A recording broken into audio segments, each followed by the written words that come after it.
बच्चों को दुआएं, बड़ों को सलाम। फ़िज़ा है मेरा नाम, यूर वॉचिंग मॉर्निंग विद फ़िज़ा। नाज़रीन, बहुत सारी चीज़ें हम सोचते हैं कि हम ये करेंगे अपनी लाइफ में, मगर फिर हम पता नहीं क्या करते हैं, सुस्ती कर लेते हैं, इग्नोर कर लेते हैं या उस पर अमल नहीं कर पाते। इसी तरह हम बच्चों के लिए भी बहुत चीज़ें सोचते हैं, उनकी नशोनुमा के लिए, उनकी डाइट प्लान्स के लिए, उनकी अच्छी ग्रोथ के लिए, ऑल्सो मेंटल हेल्थ के लिए। मगर बहुत सारी चीज़ें या तो हम गलत कर देते हैं या फिर हमसे हो नहीं पाती। छोटी छोटी बातें, फॉर एग्जांपल हम सोचते हैं कि हम बच्चों को ब्रेकफास्ट में, नाश्ते में ये सारा कुछ देंगे, मगर जब सुबह उठते हैं तो लेट हो जाते हैं, तो बच्चों को तैयार करने में, उनको यूनिफॉर्म पहनाने में, उनको जल्दी से भगा के लेके जाने में वो सारी चीज़ें रह जाती हैं जो पीछे बच्चे भूखे भूखे स्कूल जाते हैं। अब जब भूखा बच्चा जाएगा स्कूल, क्या जाके वो अपनी एनर्जी वहाँ पे जो है ना वो यूज़ कर सकता है ही नहीं उसके पास एनर्जी का पीछे सोर्स, क्योंकि वो तो कुछ खा के ही नहीं गया। दूसरा, रात को बच्चा जो है ना वो नींद नहीं लेता, सो नहीं पाता। मेरी बहुत सारी ऐसी दोस्त हैं, वो मुझे रोज़ ही शिकायत करती हैं, बातें करती हैं तो कि यार हम सो जाते हैं तो हमारे बच्चे चुपके से उठते हैं, उठ के ना आईपैडों में लग जाते हैं। अब ये शिकायत जो है ना ये आती है मोस्टली, जैसे मेरी बेटी भी ना 11 की हो गई है। अब इस एज में ये बच्चे ना करते होते हैं, थोड़ी सी किया पांचा हल्का सा करते हैं कि उनका दिल नहीं करता, नाटक करके लेटेंगे, माँ बाप को दिखाएंगे कि हम सोए, मगर सोए भी नहीं होते। और फिर सारी रात या तो वो कोई आईपैड में लगेंगे या फिर कोई टीवी देख लेंगे या फजूल में छत को देखते रहेंगे। तो अब जब नींद पूरी नहीं है, फिर बच्चा स्कूल नेक्स्ट डे जब जाएगा तो क्या पढ़ेगा, फिर वही उसके पास एनर्जी का सोर्स नहीं है, लेथार्जिक होगा बच्चा, अजीब सा। जब नींद पूरी नहीं होती आप डिहाइड्रेटेड फील करते हैं, आपको सारा दिन खाने को नहीं दिल करता, आपका दिल नहीं करता आप किसी को रिस्पॉन्स करें। बच्चे मोस्टली अपने माँ बाप से बड़ा चिड़चिड़ेपन से बात करते हैं, क्यों करते हैं? नींदें पूरी नहीं होती बच्चों की। आप बच्चों को छोड़ दें, किसी बड़े की नींद पूरी ना हो, मेरी नींद पूरी ना हो, मैं आपके सामने बैठ के बात ही नहीं कर सकती, वो बल्लियाँ मारूंगी मैं। तो फिर मैं कहती हूँ ऐसे बच्चों को, ये फिर वो कहते हैं ना दे चार कन्नते तप्पी, इससे काम नहीं चलेगा, बच्चों के लिए कुछ करना पड़ेगा। अब इसमें एक और चीज़ भी आती है, आजकल नई चीज़ आ गई है, आपने शायद सुना नहीं है, वर्चुअल ऑटिज़म। इसके बारे में पता है किसी? ये भी तो एक बीमारी है, ऑटिज़म पता है आपको? उसी तरह वर्चुअल ऑटिज़म आ गया है। वर्चुअल ऑटिज़म हम नाज़रीन ये कहते हैं कि जो बच्चे होते हैं ना, वो जब अपनी इस दुनिया से दूर हो जाते हैं, आप लोगों से ताल्लुक़ थोड़ा सा ख़त्म कर देते हैं, डिस्टेंस हो जाते हैं, फैमिली वालों से, घर वालों से, अपने दोस्तों से, रिश्तेदारों से, वो बिल्कुल कटना शुरू कर देते हैं। ये थोड़े कुछ साइंस होते हैं। क्यों? क्योंकि बच्चा अपनी एक नई दुनिया बसाना शुरू कर देता है, बच्चा चला जाता है एक वर्चुअल ऑटिज़म जिसे कहते हैं, कि अपनी एक ख्याली दुनिया में जहाँ पर वो कोई रू ब्लॉक खेल रहा है, कोई गेम्स खेल रहा है, या फिर फजूल की कोई चीज़ें देख रहा है, या जो कुछ भी मोबाइल पे ऐसी हॉरर सीन देख रहा है या रील्स देख रहा है जिसका कोई रिएक्शन जो 1 सेकंड का, 1 मिनट के बाद जो है वो चेंज हो रहा है। तो बच्चा इतनी सारी चीज़ें एक साथ छोटे से जहन में अडॉप्ट नहीं कर पाता, फिर उसके जहन में ना ये बड़ी बुखारात उठते हैं और बच्चा अपने आप को आइसोलेट करता है या अजीब सी आवाज़ें निकालता है, अजीब बातें करता है, कनेक्शंस तोड़ना शुरू कर देता है। इसके ऊपर बात करेंगे आज। आइए बात करते हैं। हमारे पास डॉक्टर आमना आरिफ साइकोलॉजिस्ट मौजूद हैं और हमारे पास शो पे आती रहती हैं और वर्चुअल ऑटिज़म के ऊपर बात करने के लिए आज इनको हमने मौजूद किया। अस्सलाम वालेकुम। जी वालेकुम अस्सलाम। कैसी तबीयत है आमना जी? आप कैसी हैं? शुक्र अल्हम्दुलिल्लाह। डॉक्टर आमना, ये बहुत इंपॉर्टेंट टॉपिक था जो हमने कहा कि आज आपसे ज़रूर इस पर बात करेंगे। आम लोगों को तो समझ ही नहीं आ रहा है कि भाई कोई बीमारी भी है, तो क्या होता है वर्चुअल ऑटिज़म और क्यों होता है? हाँ, जैसे कि आपने शुरू में बताया, स्क्रीन टाइम से बात शुरू की। एक तो ऑटिज़म क्या है, पहले ये समझने की ज़रूरत है। वर्चुअल ऑटिज़म जिनके लिए हम उनके लिए बात करते हैं जिनको शायद ऑटिज़म का ना पता हो। ऑटिज़म जो है, एक तो ये इस तरह का डिसऑर्डर है, मेंटल डिसऑर्डर है, बहुत ज़्यादा स्प्रेड हो रहा है और पाकिस्तान में नहीं पूरी दुनिया में 36 में से 1 चाइल्ड सफरिंग फ्रॉम ऑटिज़म। और ये centre for disease control USA की स्टैटिस्टिक्स है जो पूरी दुनिया में डाटा कलेक्ट करती है और वहाँ से ही आया है। तो इतना ज़्यादा स्प्रेड हो रहा है, रीज़न पता नहीं क्यों हो रहा है। और रीज़न नंबर 1 पे है जेनेटिक्स। तो ऑटिज़म क्या है कि एक न्यूरो डेवलपमेंटल डिसऑर्डर है। समझे कि बच्चे के ब्रेन का उसमें जो साख्त है या स्ट्रक्चर है वो डिफरेंट होता है, प्लस उसकी फंक्शनिंग डिफरेंट होती है। मतलब वो बाकी बच्चों से डिफरेंट तरह से कम्युनिकेट करेगा या इंफॉर्मेशन परसीव करेगा।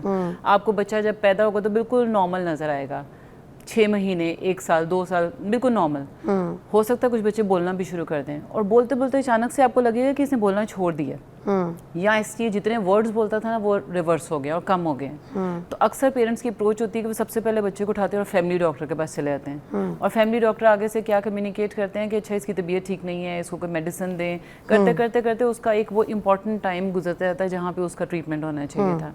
तो ये तो था ऑटिज्म के बारे में कि पेरेंट्स सबसे ज़्यादा डिनाइल में रहते हैं कि मेरा बच्चा ठीक है, क्योंकि पैदा होते कुछ सामने नहीं होता। ठीक है। अच्छा, अब क्या हो रहा है, और इसमें आपने जैसे 3-4 चीज़ें बताई कि बच्चा आई कांटेक्ट नहीं मेंटेन करता, सोशल कम्युनिकेशन, आपस में इंटरेक्शन है ही नहीं, सारे बच्चे खेल रहे हैं, बच्चे की नेचर है कि उसमें घुल मिल जाना है, इस तरह के बच्चे नहीं घुल मिलेंगे। वो अकेले अकेले कोने ढूंढते रहेंगे, या हो सकता है इरिटेट हों, कानों पे हाथ रखें, अपने आप की हैंड फ्लैपिंग करें, मतलब समथिंग कुछ नज़र आएगा कि ये इंटरेक्ट ही नहीं करना चाहते।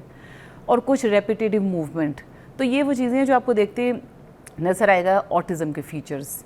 अब वर्चुअल डर, खौफ, हकलाना, ये सब मतलब इसमें होगा कि एक ही तरह के वर्ड को हो सकता है वो रिपीट कर रहा हो, जैसे अभी आपने कहा अजीब आवाज़ें निकाल रहे हैं तो बोलते ही जा रहे हैं सेम वर्ड, या हैंड फ्लैपिंग है तो ऐसे मूवमेंट है रेपिटेटिव, या बॉडी रॉकिंग है ऐसे आगे पीछे, मतलब आपको नज़र आएगा कि कुछ रेपिटेटिव मूवमेंट है, आई कांटेक्ट नहीं है, कम्युनिकेशन नहीं है। तो ये सब चीज़ें ना बड़ा, और अब ये बड़ा कॉमन है, बस बहुत अवेयरनेस इसके बारे में होगी, लेकिन स्टिल मे बी कुछ ऐसे हों। तो ये इसलिए मैंने बात की कि ऑटिज्म तो इससे नज़र आता है आपको, और पैदा होते नज़र नहीं आता। अब वर्चुअल ऑटिज्म जो है वो ये है कि स्क्रीन की वजह से ऑटिज्म हो रहा है, ये एक कॉन्सेप्ट है। जबकि मैंने कहा कि ऑटिज्म का कोई रीज़न ही सामने अभी तक नहीं, पूरी दुनिया में रिसर्च हो रही है, जैसे नंबर 1 पे है कि हो सकता है ये जेनेटिक हो, लेकिन उसके अंदर एक लंबी लिस्ट है 40-50 रीजंस जिस पे रिसर्च हो रही है कि अच्छा क्यों हो रहा है ऑटिज्म, और सामने नहीं आ रहा। अब वहाँ से वर्चुअल ऑटिज्म की एक टर्म ज़्यादा आई है कोरोना के टाइम पे, कि जब बच्चे बहुत ज़्यादा घर में रहना शुरू हुए। अच्छा, वर्चुअल ऑटिज्म का कॉन्सेप्ट ये है कि स्क्रीन की वजह से ऑटिज्म हो जाता है।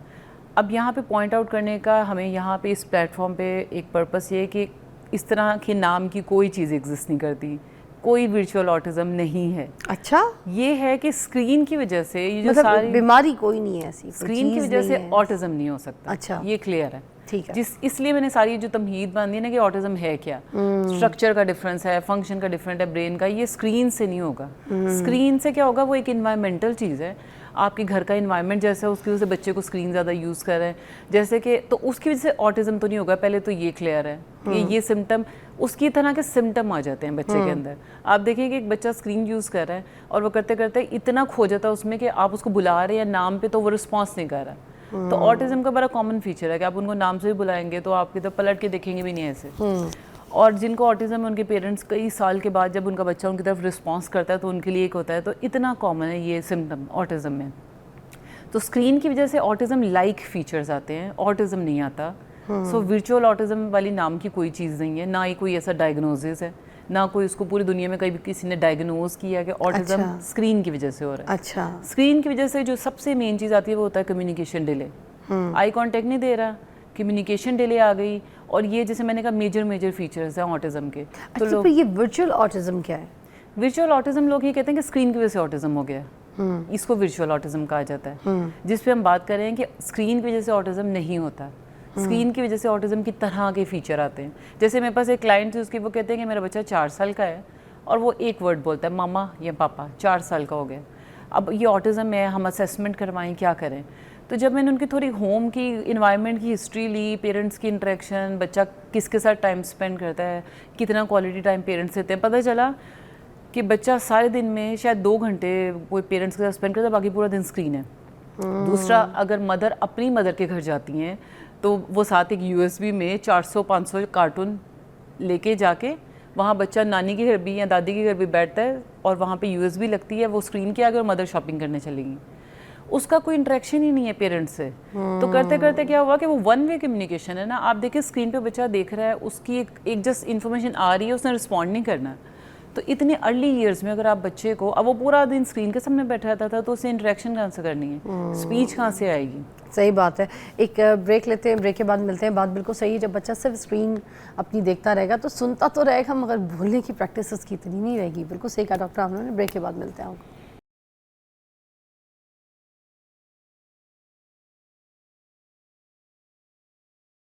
Welcome back. डॉक्टर आमना के साथ हम बात कर रहे हैं वर्चुअल ऑटिज्म के ऊपर, जिसमें अभी बात कर रही थी कि जो स्क्रीन टाइम होती है ना, उसमें बच्चा बहुत सी चीज़ें सीख तो रहा है, ठीक है, देख रहा है, सुन रहा है, मगर उसकी बोलने की प्रैक्टिस नहीं होती, और जब बच्चे की बोलने की प्रैक्टिस ना हो तो फिर कॉन्फिडेंस लेवल भी तो कम हो जाता है। बिल्कुल। क्या कहेंगी? कॉन्फिडेंस लेवल आप देखें, डायरेक्टली कम्युनिकेशन, कॉन्फिडेंस से पहले आता है कि वो बच्चे जो अपनी नीड बता नहीं पा रहे हैं, तो सबसे पहले उनके अंदर आना शुरू होती है एंग्जाइटी। और इसलिए जगह जगह ऑटिज्म के साथ एंग्जाइटी बहुत कॉमन हो गई।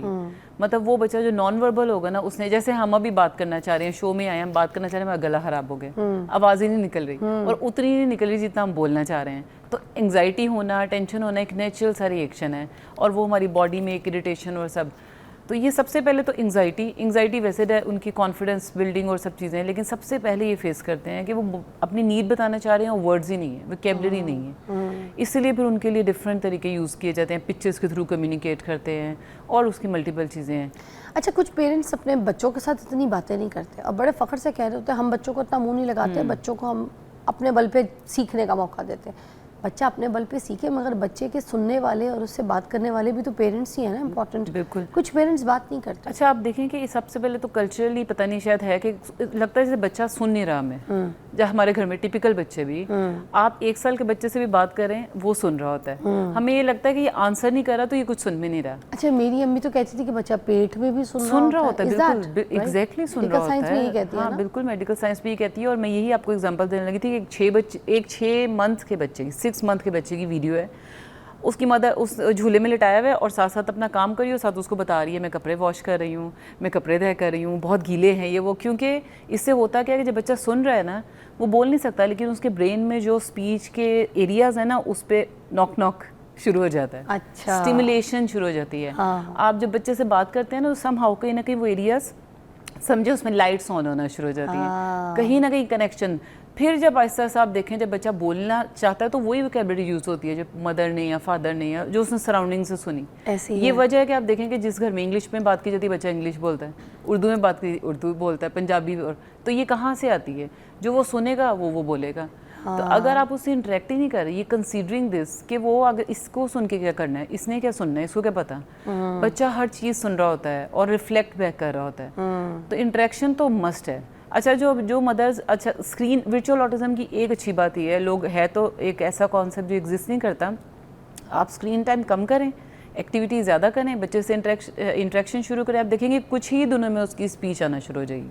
कुछ ही दिनों में। अच्छा, वो कुछ पेरेंट्स ये भी है कि घर में जो मुलाजिम रखे होते हैं उनसे बात करवाती रहती हैं, जाओ बेटा जाके तुम उसके साथ खेलो, जाओ लड़की तुम उसके साथ बात करो, जाओ लड़की देखो क्या मांग रही है बच्ची, कुछ लगा के somehow कुछ इंटरेक्शन तो है। तो बच्चे जो है वो उस इंटरेक्शन की जो चीज़ें हैं ना, उनकी इंटरेक्शन उन चीज़ों के साथ जब जुड़ती है तो फिर वो बोलते भी वैसे ही। बिल्कुल, आपने देखा होगा कि कुछ बच्चे जो है ना अपने चौकीदारों की लैंग्वेज में बोल रहे हैं, या घर की कोई लड़की मुलाजमा है वो लड़की उस जैसी बोल रही है, बोल रहा है बच्चा। वो इंटरेक्ट कर रहे हैं ना। माँ बाप वाली टोन लैंग्वेज आती नहीं बच्चों को। क्योंकि माँ बाप इंटरेक्ट करेंगे तो उनकी लैंग्वेज आएगी ना। आप बच्चे से कह रहे हैं आप मुझे आप कह के बुलाएं, और आप उसको तुम कह के बुला रहे हैं, सिंपल। आप उसको आप कहेंगे, वो नेचुरली आप कहना शुरू हो जाएगा। तो स्पीच भी ऐसी आएगी। आप देखें, जो अभी आप कहते हैं स्क्रीन से बच्चे सीखते भी हैं, खुद से सेल्फ लर्निंग होती है। ये वजह है कि आप देखें कि जितनी रील्स और जितने मीम्स चल रहे हैं, वही लैंग्वेज बच्चे आजकल पिक कर रहे हैं मोस्टली। वैसे उसमें इंडियन कंटेंट ज़्यादा होता है, तो आप देखें कि हम कहते हैं कि ये तो हमारा कल्चर का वर्ड भी नहीं है जो यूज़ कर रहे हैं, लेकिन वो मिमिक्री। अच्छा, अगर ऑटिज्म के साथ बच्चे भी हैं, वो भी बड़े अच्छे मिमिक करते हैं, कॉपी बड़ी जल्दी करते हैं चीज़ों को। तो ये जो वर्चुअल ऑटिज्म है, वैसे स्क्रीन टाइम है, तो बच्चे सिर्फ वो चीज़ें सीखते हैं और कॉपी करते हैं। वो आपको याद है मोटू पतलू का दौर आया था, तो सारी माएँ जो छोटे छोटे बच्चों वाली माएँ थी ना, उन्होंने तो बस मुझे लगता है मोबाइल यहाँ पे बांध लिया था और बच्चों को खाना भी ऐसे खिलाती थी। बड़ा बैंड भी आया था मोबाइल वाला, आपको याद है ना? बिल्कुल। माथे पे माएँ पहन लेती थी और बच्चों को खाना खिलाती थी। वो बच्चे बस मैं तो उनको देख के हैरान होती थी, वो मोटू पतलू वाली लैंग्वेज में बोलना भी शुरू हो गए थे। ये दौर आया था, देखा था आपने?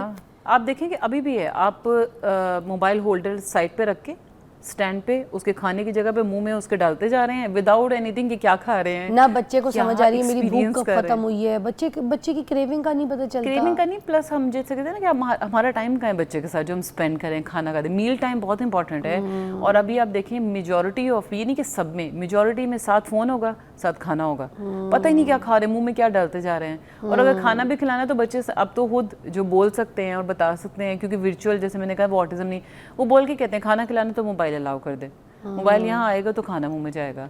तो स्क्रीन बेसिकली हम सम टाइम आप देखें आजकल की सिचुएशन में बच्चे को ना चुप करवाने के लिए ज़्यादा यूज़ कर रहे होते हैं। अच्छा तुम शोर मचाना बस करो, पकड़ो स्क्रीन और जाओ साइड पे बैठ जाओ, और पकड़ो स्क्रीन में शॉपिंग कर रही हूँ, तुम इधर कोने में बैठ जाओ, मोबाइल ले लो। नॉर्मली यूज़ की जा रही है, हम खुद प्रोवाइड कर रहे हैं। ऐसे ही है। मैं भी यूके से वापस आ रही थी तो जहाज़ में क्या हुआ, जो मेरे बराबर में बैठी थी उनका बच्चा रोना शुरू हो गया। काफ़ी छोटा था, कोई 2.5-3 साल का था। अब उसके कान शायद बंद हो रहे हो या उसके पेट में दर्द हो रही हो, या फिर वो सो के उठाता है, चिड़चिड़ा हो रहा हो, तो वो बार बार ना फ़ोन खोल के दे रही थी अपना कि चुप हो जाओ चुप हो जाओ चुप हो जाओ चुप हो जाओ। तो वो चुप ही नहीं हो रहा, तो उसने उठा के फ़ोन वो जो दे रही थी कार्टून निकाल के उन्होंने उठा के जोर का उन्हीं के मुँह पर दे मारा। तो अपनी अम्मा के छोटा सा बच्चा था, उसको क्या समझा, वो मोबाइल से चुप करा रहे। जो बच्चा आप उसको थपकी दे, बात करें, क्या हुआ है, खड़े हो जाओ लेके, कोई ये आप देखें जो बच्चा मोबाइल होल्ड भी नहीं कर पाता ना कुछ मंथ्स का, इतना बड़ा मैंने वो भी देखा है कि डॉक्टर पे चेकअप करवाने आए और एक मदर बैठी हुई है, बच्चे के आगे ऐसे स्टैंड के आगे मोबाइल रखा हुआ है, छोटा सा बच्चा मंथ्स का, जिसको पता भी नहीं, पकड़ना भी नहीं आता। तो स्क्रीन टाइम तो हम खुद बहुत ज़्यादा, एक तो एक्सपोज इतना ज़्यादा कर रहे हैं और फिर कह रहे हैं virtual autism.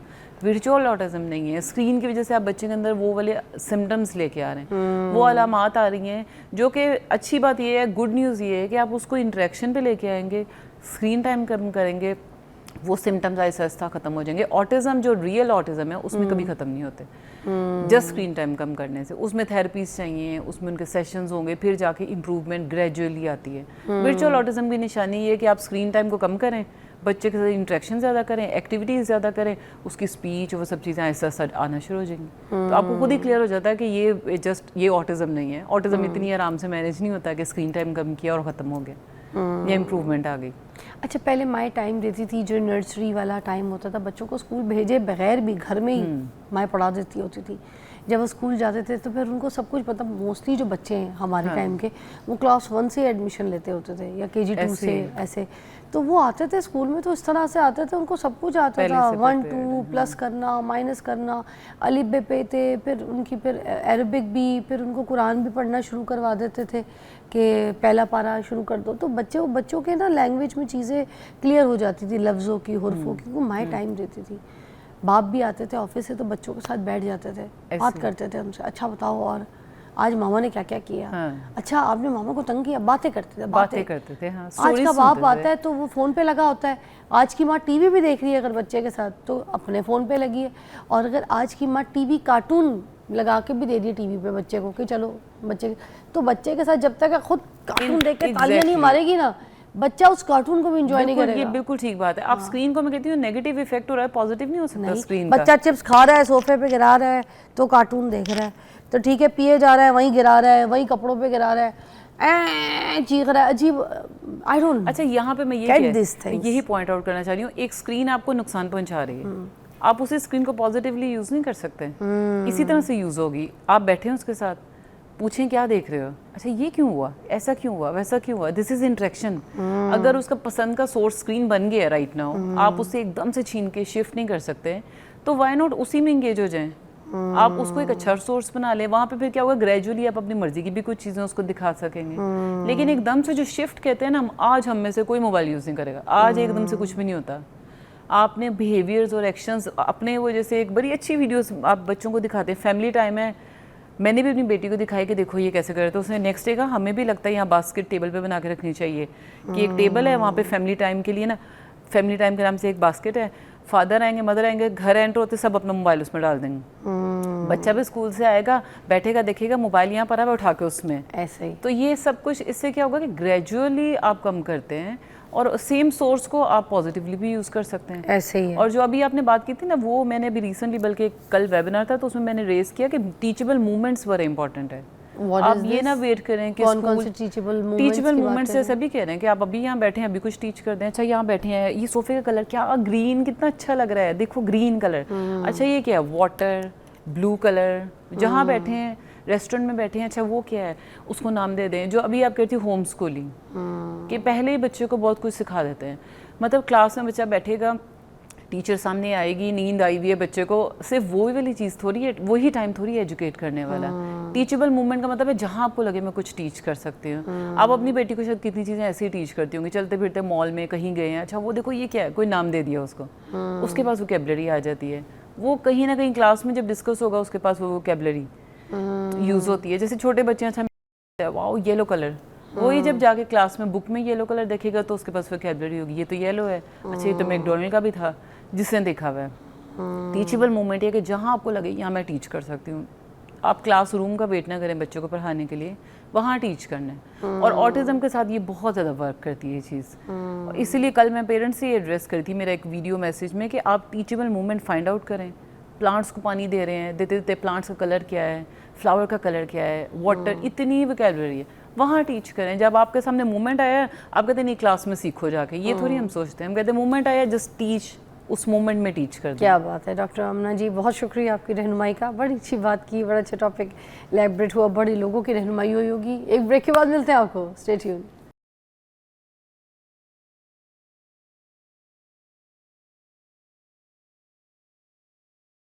Welcome back, you watching morning with Fiza. नाज़रीन, अभी जिस टॉपिक के ऊपर हम बात करेंगे ना, वो आपको पता है, टेनिस एल्बो, ठीक है, और कार्पल टनल सिंड्रोम, इसके बारे में सुना आपने? क्या होता है कार्पल टनल सिंड्रोम? इसमें मोस्टली लोगों ने नहीं सुना होगा, मैं इसलिए इस पे बात करूँगी क्योंकि ये उंगलियाँ होती हैं ना, ये आपकी उंगलियाँ काम करना छोड़ देती हैं, ये होता है कार्पल टनल सिंड्रोम। और वो जो टेनिस एल्बो होती है ना, ये आपकी काम करना छोड़ देती है कुछ लोगों की। जैसे कुछ औरतें घर में कपड़े धोती हैं, ठीक है, बर्तन ज़्यादा मांज रही होती हैं, ठीक है, या फिर कोई ऐसी गलतियां कर रही होती जिसकी वजह से ये जो उनकी एल्बो है ना, ये फ्रीज हो जाती है, काम करना छोड़ देती है और दर्द भी बहुत करती है। मर्दों में मोस्टली जैसे क्रिकेट खेलने की वजह से, टेनिस वगैरह के शॉट्स क्योंकि इधर से देखें ना तो बहुत यूज़ होती है, तो इसकी वजह से कुछ लोग पंजे शंजे लगाते हैं, उसकी वजह से भी। और क्या क्या वजह होती हैं, ठीक है, हम पूछेंगे। डॉक्टर शम्सुल हक हमारे साथ मौजूद हैं, फिजियोथेरेपिस्ट हैं, किसी तारुफ के मोहताज नहीं है। He'll tell us about all these issues. अस्सलाम वालेकुम। वालेकुम सलाम, कैसी हैं आप? ठीक हैं? Great. दोनों के बारे में बता दें। हाँ, I'll explain in very simple words, बड़ी सादा से अल्फाज में लोगों को समझाने के लिए। टेनिस एल्बो जो है एक्चुअली ओवर यूज़ इंजरी है। ओवर यूज़ क्या होता है कि आप अपने बॉडी के किसी ऑर्गन को नॉर्मल से ज़्यादा और रेपिटेटिवली यानी बार बार इस्तेमाल कर रहे हैं। जैसे घरों में जो ख़वातीन हैं वो क्या करती हैं कि जब आप देखती हैं कुकिंग करती हैं, अब कुकिंग एक बहुत बड़ा वैसे भी एक साइकोलॉजिकल स्ट्रेस भी है, नफसियाती तौर पर भी है, और उसके अलावा करना क्या है कि कुकिंग में जब उसने हांडी चलानी है ना, हांडी के अंदर डोई चलानी है, तो उसने अपनी रिस्ट को बार बार इस तरह से रोटेट करना है जिसके अंदर फॉर्चुनेटली या अनफॉर्चुनेटली उसकी एल्बो भी ऐड हो जाएगी। एल्बो की बाहर वाला हिस्सा अगर आप मूव करके देखें तो आपको एल्बो का बाहर वाला हिस्सा भी इसके अंदर मूव करता हुआ नजर आएगा जहां पर मैंने अपनी उंगली रखी है। ऐसा ही है, ठीक है। अब जाने अनजाने में ख़वातीन कहती यही है, मैंने किया कुछ भी नहीं है, ना मैं गिरी हूँ कहीं, ना कुछ चोट लगी है, लेकिन दर्द है, बट पेन जो है वो डॉक्टर साहब एक तरफ बहुत भरी हुई है। इसी तरह से जब घरों में आटा गूंथती हैं तो आटा गूंथते हुए भी आप देखें पूरी रिस्ट मूव करती है और बार बार मूव करती है, रेपिटेटिवली बार बार मूव करती है। अब आटा गूंदने से क्या होता है कि वो रेपिटेटिवली मूव करने से क्या होता है कि यहाँ पर रिस्ट के एक बैंड है, आम अल्फाज में कड़ा कह लें, ठीक है, उस बैंड के नीचे से नर्व्स गुजरती हैं। वो नर्व्स गुजरती हैं जिससे मेरा ये हाथ बंद हो रहा है, खुल रहा है, कंट्रोल है, जो ब्रेन का कंट्रोल है, मीडियन नर्व हम उसको नाम दे सकते हैं। ठीक है। अब वो जो नर्व है क्या होता है कि जैसे ही आप बार बार यूज़ कर रहे हैं या रगड़ रहे हैं तो ये सारा बैंड स्वेल कर जाता है। बैंड स्वेल करता है, बैंड के नीचे टनल है, टनल रास्ता है जहाँ से वो नर्व गुजर रही है, वो नर्व दब जाती है। जैसे ही नर्व दबती है हाथ सुन्न होना शुरू हो जाता है, और हाथ सुन्न होने के साथ साथ फिर दर्द, और दर्द के साथ मूवमेंट डेफिसिट, यानी पेशेंट हाथ हिला नहीं पाता, बिल्कुल वो एक फिक्स्ड फेज में चला जाता है। अच्छा, अब कार्पल टनल और टेनिस एल्बो ये हम दोनों इकट्ठे क्यों रिलेट कर रहे हैं? इसीलिए रिलेट कर रहे हैं कि जिस वक्त फॉर्चुनेटली हम कलाई चलाते हैं तो कलाई चलाने के साथ साथ एल्बो का बाहर वाला हिस्सा भी इन्वॉल्व हो जाता है। जब एल्बो का बाहर वाला हिस्सा इन्वॉल्व होता है, ये ऊपर वाले मोटे मसल एक्सटेंसर कंपार्टमेंट कहलाता है, ये सारे मसल जो है ये इन्वॉल्व हो जाते हैं। और फिर पेशेंट क्या बताता है? पेशेंट बताता है कि डॉक्टर साहब ये कोहनी के बाहर वाले हिस्से में नीचे की जानिब और ऊपर की जानिब दोनों तरफ दर्द है और डल एक बनी रहती है, डल दर्द बनी रहती है। सिम्टम 3 तरह से प्रेजेंट होते हैं। पेचीदा नहीं, सीधी सीधी बात करूंगा, 3 तरह से सिम्टम पेशेंट बता रहा होता है। डॉक्टर साहब काम किया है तो काम करने के 2 घंटे बाद दर्द शुरू हो गई है। फिर कुछ लोग क्या बताते हैं कि काम किया है तो काम करते ही साथ पेन शुरू हो गई है। और कुछ लोग क्या बताते हैं कि इसका काम से कोई ताल्लुक नहीं है, यानी ये इतनी बार इस्तेमाल हो गया, यूज़ हो गया कि किसी भी वक्त कोई पता नहीं होता कि बैठे बैठे हमें दर्दें जो है ना वो शुरू हो गई हैं। ठीक, तो थोड़ा सा ट्रिकी सा है, लेकिन ये है कि ये ख़वातीन में बहुत कॉमन है।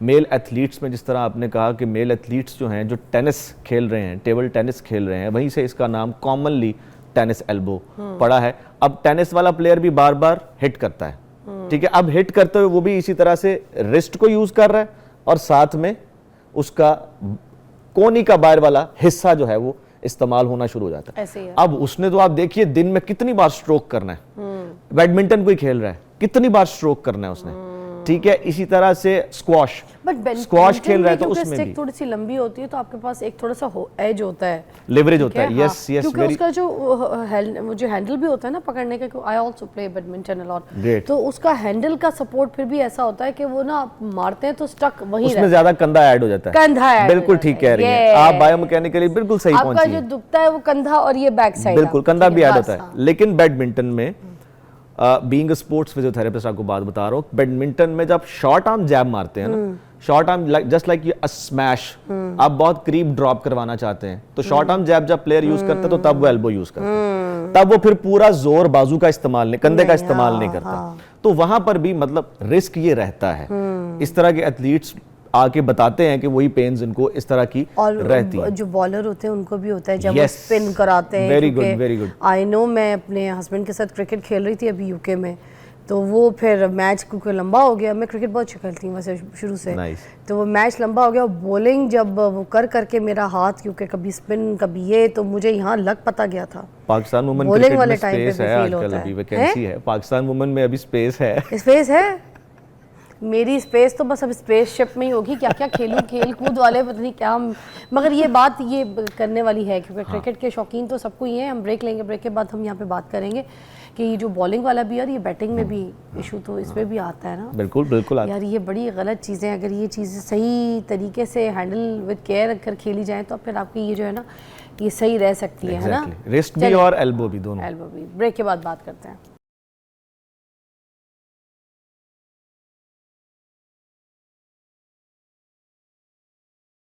ओके जी, welcome back, you watching morning with Fiza. और हम बात कर रहे थे डॉक्टर साहब से कि भाई किस तरीके से हम अपनी जो कलाई है इसको फिर बचा सकते हैं। हम खेले भी, काम भी करें, हम चीज़ सब करें, मगर उसके बावजूद हमारी जो कलाई है ना ये ख़राब नहीं होनी चाहिए। बहुत से इसमें ट्रीटमेंट के मेथड्स हैं और नो डाउट आपको एक क्लिनिकल गाइडलाइन भी चाहिए होती है, क्लिनिकल सुपरविजन भी चाहिए होती है। मैं कभी भी इस तरह से पब्लिकली कोई बात करते हुए ये नहीं कहता कि आप बस ये चीज़ एक करें और दुनिया में 100% 200% ठीक हो जाएगा सारा कुछ। थोड़े से फॉल्स क्लेम्स हैं, लेकिन ये ज़रूर है कि आपको एक बार कहीं ना कहीं क्लिनिकल गाइडलाइन भी चाहिए होती है, सुपरविजन भी चाहिए होती है। उसके साथ जो आप घर में कर सकते हैं, जो होम रेमेडी आप कर सकते हैं, वो ये है कि अगर आपको नज़र आ रहा है कि स्वेलिंग्स काफ़ी ज़्यादा हैं दोनों तरफ, कोनी में भी इसमें भी, तो हम रिकमेंड करते हैं कि आप आइसिंग को, आइस वाटर जो है ना, वाटर बाथ जो है वो ज़रूर उसको करें। ठंडा पानी जो है वो आप किसी एक बाउल में ले लें और उसमें अपनी रिस्ट जो है 10-10 मिनट्स आफ्टर एवरी 4 आवर्स जो है वो आप रखें। इसके अलावा आप अपनी एल्बो पे भी सिमिलर जो है वो रेमेडी अप्लाई कर सकते हैं। इस आइसिंग से सबसे पहला जो और ज़बरदस्त हमें रिज़ल्ट मिलता है दैट इज़ कि आप उससे इन्फ्लेमेशन और पेन दोनों को हैंडल कर जाते हैं और आपको कोई स्पेशली को गोलियां शोलियां इतनी खाने की और मेडिसिन इतनी खाने की ज़रूरत नहीं पड़ती। ठीक। अच्छा, कुछ लोगों के यहाँ चोट लग जाती है। हाँ, ये तो रेडियल हेड है, कोई लग जाए, कोई भी चीज़। ये हमारी एक हड्डी है, उसका हेड है यहाँ बाहर। अच्छा, अब यहाँ पर ना आपको पता ही है, सिनफ नाजुक की बात करूँगा कि ये बहुत ज़्यादा जो रिस्ट है वो सेंसिटिव है और फिर हड्डी बाहर भी निकल जाती है लोगों की चोट की वजह से। एग्जैक्टली, वो क्यों निकलती है? यहाँ पर 2 हड्डियों का जोड़ है। अच्छा, इधर भी हड्डी होती है? जी, 2 हैं, 2, एक नहीं 2 हैं। दिखती तो ये एक ही कोने वाली है नहीं जी, 2 हैं, यहाँ पर आके इनका जोड़ है। हाँ ये रही। जी जी, अच्छा, ये अच्छा, 2 अच्छा, बोन्स अच्छा, हैं, अच्छा, ठीक है, और यहाँ पर इनका जोड़ है। अच्छा, इन बोन्स में आप हैरान होंगी, यहाँ पर खला भी है, अगर आप ऊपर जाएंगे तो यहाँ स्पेस है, अच्छा उसके अंदर मसल्स हैं, इंट्रोशियस मसल्स हैं, अच्छा। ठीक है। होता ये है कि जब कोई लोड गलत पड़ जाता है या कुछ चीज़ भारी उठाते हुए आप लोड गलत डालते हैं, तो यहाँ पर जोड़ है, that is called distal radio ulnar joint. Radius और अल्ना के दरमियान ये दूर का ज्वाइंट है, ये वाला। अब डिस्टल रेडियो अल्नर ज्वाइंट बस इतना सा ही है कि मैं आपको ऐसे समझा सकता हूँ कि ये दो, एक हड्डी ये है, एक हड्डी ये है, और ये इस तरह एक दूसरे के साथ जुड़ी है। अब जैसे ही कोई चोट पड़ेगी इस, फॉर एग्जाम्पल इसके ऊपर, तो ये निकल जाएगी। और आपको बड़ा कॉमनली वो नजर आता है कि बहुत से लोग ऐसे होते हैं जिनकी ये वाली हड्डी बाहर निकल आती है। अच्छा, अब ये इतना सम टाइम किसी में पेनलेस होता है, पेन नहीं इतना करता, लेकिन बहुत से लोगों में फिर ये पेनफुल कंडीशन भी हो सकती है, और फिर इसको ब्रेसिंग के थ्रू और प्लास्टर्स के थ्रू या फिर किसी मैनिपुलेशन अंडर एनेस्थीसिया यानी सर्जरीज में जाके, थिएटर्स में जाके इसको फिर मैनेज करना पड़ता है। क्योंकि बार बार होने से, अगर एक बार कोई चीज़ डिसलोकेट हो गई है तो वो बार बार होने से क्या होगा कि करीबी स्ट्रक्चर्स जो हैं वो सारे, यहाँ पर 8 बोन्स रिस्ट की पड़ी हुई हैं, ठीक है, तो वो रिस्ट की बोन्स भी इसके बाद कॉम्प्रोमाइज हो सकती हैं। फिर हाथ की मूवमेंट, पेशेंट मूव नहीं करेगा, वो मूव नहीं कर पाएगा ऊपर वाले हिस्से में, वो इस तरह आप उसे कहें मूव करो, उठाओ ऊपर कलाई या हाथ को ऊपर उठाओ, वो नहीं उठा पाएगा। तो जब उसकी मूवमेंट रिस्ट्रिक्शन आएगी वो तंग होगा। अच्छा, कुछ लोग यहाँ पर जैसे करते हैं ना, पर्स कैरी करते हैं, हाँ छोटे जी, बैग्स कैरी हाँ करते जी। हैं, कुछ लोग हैवी बैग्स इस कलाई पे यहाँ हाँ पे जी, ऊपर ऐसे रखते हैं, हैंडल में डाल के elbow तो पे ऐसे रखते हैं। लटका लेते हैं, ठीक है। कुछ लोग यहाँ पे हैंडल करते हैं, वो जो उसमें अगर वजन आ जाए तो कुछ लोगों को यहाँ इधर हड्डी में तकलीफ होना शुरू हो जाती है, इधर भी एक जो है ना जोड़ में, और कुछ लोगों को हाथ में अगर हैवी है। देखिए, वजन पे डिपेंड करता है। अगर वजन, हम नॉर्मली ये कहते हैं कि 2 to 3 kg तक भी नॉर्मल चलता है। अच्छा। इतना नहीं है, इतना ज़्यादा नहीं है 2 to 3 kg, लेकिन अगर 2 to 3 kg से भी ऊपर जा रहा है, इसे भी बढ़ रहा है, और दूसरी चीज़ आपकी टाइम ड्यूरेशन ज़्यादा है, आप ज़्यादा देर तक अगर आप उसको कैरी कर रहे हैं तो फिर पॉसिबल है कहीं ना कहीं आपको सुन होना, कहीं ना कहीं नंब होना, कोई एक आधी नर्व जहाँ पे आपने उसको रखा हुआ है, उसका स्ट्रैप जहाँ पर है और वहाँ से नर्व गुजर रही है। अब यहाँ पे मैं आपको मतलब बहुत सादा करना चाह रहा हूँ, एक नेटवर्क है, एक गुच्छा है नर्व्स का, ऊपर से यहाँ से ब्रेकियल प्लेक्सस आ रहा है, ब्रेकियल आर्टरीज और ब्रेकियल नर्व्स गुजर रही हैं, नीचे आके डिवाइड हो रही हैं। अल्लाह ने बड़ा फाइन करके हमें बनाया है। यहाँ 3 उंगलियों को अलहदा नर्व लेके चलती है, 2 उंगलियों को अलहदा नर्व लेके चलती है। 2 सुन हो तो अलहदा नर्व डैमेज है, 3 सुन हो तो अलहदा नर्व डैमेज है, ब्रांचिंग है, ब्रांचेस चल रही हैं। तो डिपेंड करता है कि वो स्ट्रैप ने किस नर्व को दबाया, और अगर ज़्यादा देर तक वो दबता रहे तो कुछ देर के लिए वहाँ पर ये होगा कि नमनेस आ सकती है और उसके बाद पेन आती है। पहले इस सूरत हाल में अगर कोई नर्व या नस को दब गई है तो पहले जो है वो नमनेस आती है, यानी सुन्न होता है, और दर्द उसके बाद आना शुरू। अच्छा, अब हम कुछ सॉल्यूशंस की तरफ आएंगे ब्रेक के बाद। डॉक्टर शम्सुल हक हमारे साथ मौजूद हैं। Stay tuned, come back.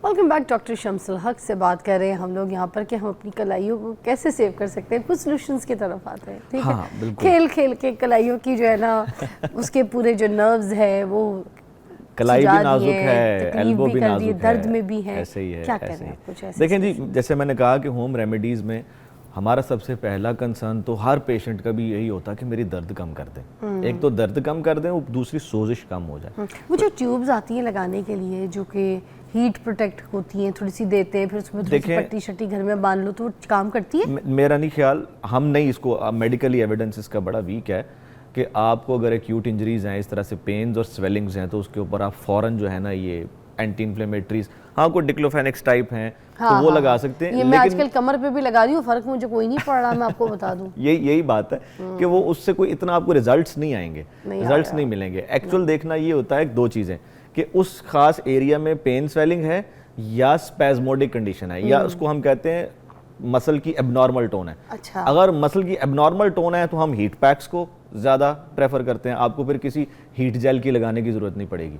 Electrical hot PACS जो होते हैं, अच्छा वो ठीक है, आपको जिसमें वाइब्रेशन भी होती है। वाइब्रेशन नहीं होती, वो तो आप मसाज टेंस मसाजर्स की बात कर रहे हैं, अच्छा, इलेक्ट्रिकल मसाजर्स नहीं समझ आया। हॉट पैक्स मिलते हैं इलेक्ट्रिकल, अच्छा, ठीक है, उनके काफ़ी साइज़ होता है, बड़े साइजेस होते हैं, हम अपने क्लिनिक्स में भी इस्तेमाल करते हैं, लेकिन वो हाइड्रोकुलेटर्स होते हैं, वो हम गर्म पानी में करते हैं, ठीक है, वो गर्म पानी में उसको बकायदा उसके अंदर जेल्स होती हैं साथ, तो आम बंदे को अलाउ है कि है। वो ये लगा सकता है जो आप बता रहे जेल के साथ गर्म पानी में? वो नहीं कर सकता, क्लिनिक वाला नहीं कर सकता, वो वही बता रहा हूँ, हम क्लिनिक्स में दूसरी तरह से इस्तेमाल करते हैं, जो वो हाइड्रोकुलेटर्स होते हैं उनके अंदर पानी के अंदर हम उसमें जेल पैक्स होते हैं, उन जेल पैक्स को हम एक सर्टेन टेम्परेचर तक हीट करते हैं फॉर 1 सर्टेन आवर, उसके बाद फिर उसको रैप अप करके फिर हम पेशेंट्स के ऊपर उनके डिफरेंट बॉडी ऑर्गन्स के मुताबिक अप्लाई करते हैं। अच्छा। घरों में अगर कोई फिजिकल थेरेपिस्ट आपको रिकमेंड करता है, आपको कहता है कि आप हॉट पैक्स यूज करें, तो उसका जो सोल्यूशन है वो है इलेक्ट्रिकल हॉट पैक्स। अब इलेक्ट्रिकल मार्केट में आम है, ठीक है, आप स्विच लगाते हैं और वो हीट होना शुरू हो जाते हैं, उसके साथ हीट के मार्कर्स भी आ रहे होते हैं, हीट के मार्कर्स, तो उसके साथ टाइम आ रहा होता है कि आप कितने टाइम के लिए करना चाहते हैं। वी रिकमेंड कि 10 से 15 मिनट होना चाहिए, ठीक। आप सिंपली अगर कमर पे करना चाहते हैं, और रूल ये होता है कि किसी भी हॉट पैक के ऊपर नहीं बैठना या ऊपर नहीं लेटना, ठीक। आप कमर पे लगाना चाहते हैं तो आपने उल्टा लेटना है, यानी प्रोन लाइन में जाना है, तो आप उस अपनी बॉडी के ऊपर जो है वो हॉट पैक रख लेंगे एंड यू विल सी कि वो एक सर्टेन लेवल की आपको हीट देगा, उस हीट से मॉइस्चर आएगा, इसको हम मॉइस्ट हीट कहते हैं या आम अल्फाज में स्टीम कहते हैं, अच्छा। भाप कहते हैं। अच्छा। वो फिर आपके उन मसल्स को दर्द की वजह से जो वहां पर एबनॉर्मल टोन में थे या वहां पर स्पैज़म में थे, खिंचाव में थे, उस खिंचाव को कम करता है। अच्छा। दवाई की जरूरत नहीं पड़ती, अच्छा। आपको जेल्स लगाने की जरूरत नहीं पड़ती, आप वही डोज 4-4 घंटे के बाद घर में रिपीट कर लें। अच्छा, अब दूसरी तरफ अगर स्वेलिंग्स हैं और पेन्स हैं, पेन्स के लेवल्स हाई हैं, अभी हुई है पेन, ठीक है, स्वेलिंग हुई है, तो फिर उसमें हम आइस बाथ या आइस पैक या क्रायोथेरेपी रेकमेंड करते अच्छा, हैं। ये तो अब गर्मियाँ आ गई, वैसे आइस बाथ तो बड़ा पॉपुलर भी बड़ा चल रहा है पॉपुलर है आजकल, दुनिया हाँ। में, आपको पता है, पेन्स के लिए इस्तेमाल होता है, सर्दी fatigues के में लिए। भी आइस डाल के बर्फ के इर्द गिर्द माहौल में आप चले जाओ, it's very popular nowadays, it's really work, really it is amazing. हमारे पास, हम कहते होते हैं किसी को ट्रक आके लग जाए ना एक सर्टेन स्पीड के ऊपर भी, तो उसके बाद भी हम आइस पैक रख देते हैं उसकी। अली जफर ने भी किया था ये, Exactly. मैंने इंस्टा पे उनकी एक रील देखी, मैंने कहा कि वाह यार, और उन्होंने बड़े मज़े से, वो पूरे वुडन टब था, उसके अंदर पानी और फिर मौसम भी सारा ठंडा बर्फानी और अंदर बर्फ डाल के वो अंदर चले गए। अब उसके बाद उन्हें उनसे पूछें कि रिलीफ कितना था।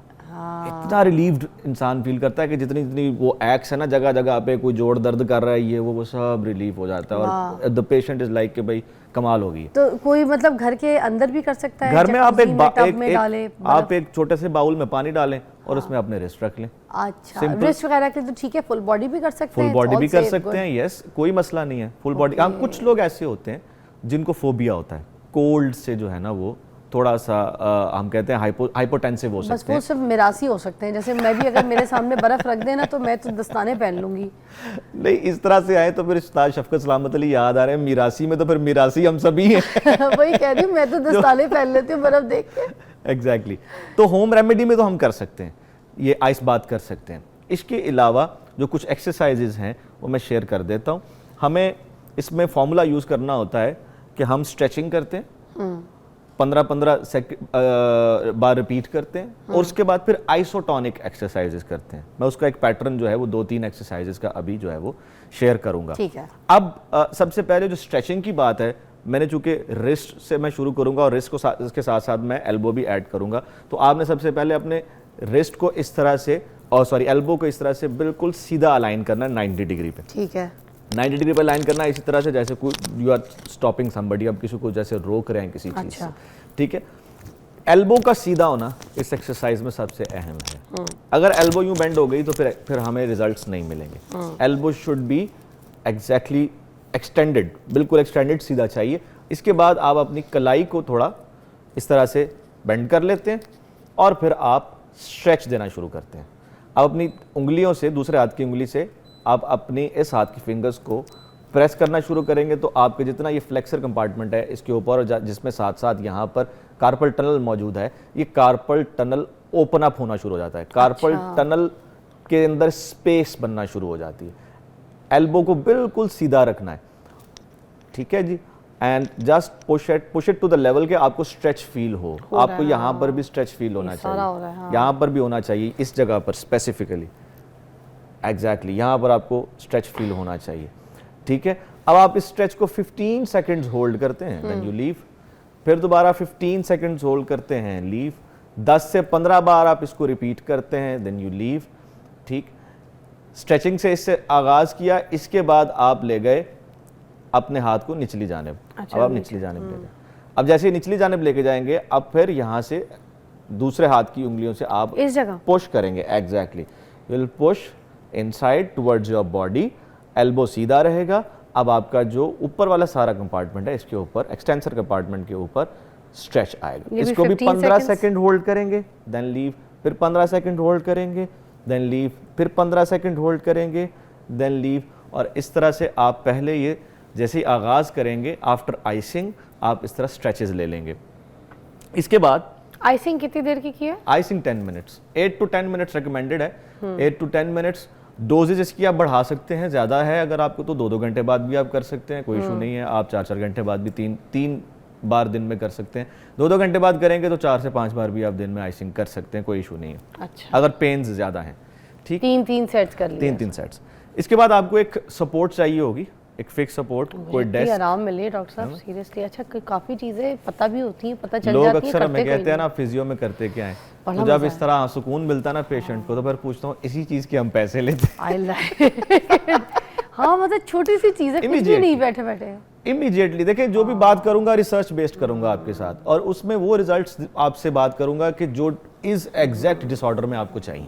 इसके अलावा हम और कुछ नहीं करेंगे। एक ब्रेक लेंगे डॉक्टर शम्स, क्योंकि वैसे वाकई ऐसा लग रहा है आंख, जो हाथ है ना आपकी, ये ऑक्सीजन जान आ गया। हाँ, करके देखिए अभी जरा ब्रेक में, फौरन कीजिएगा।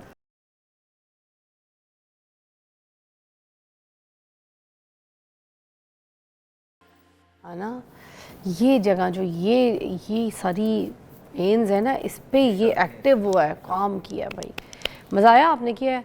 अच्छा जी, अब हम एक्सरसाइज, क्योंकि Okay. ये लास्ट ब्रेक है डॉक्टर साहब, तो Done जो जी, done, बता सकते हैं वो done. मैं चाहूंगी बता दें। फ्लैट सरफेस चाहिए आपको। ओके, डेस्क है घर में, टेबल है, व्हाटएवर।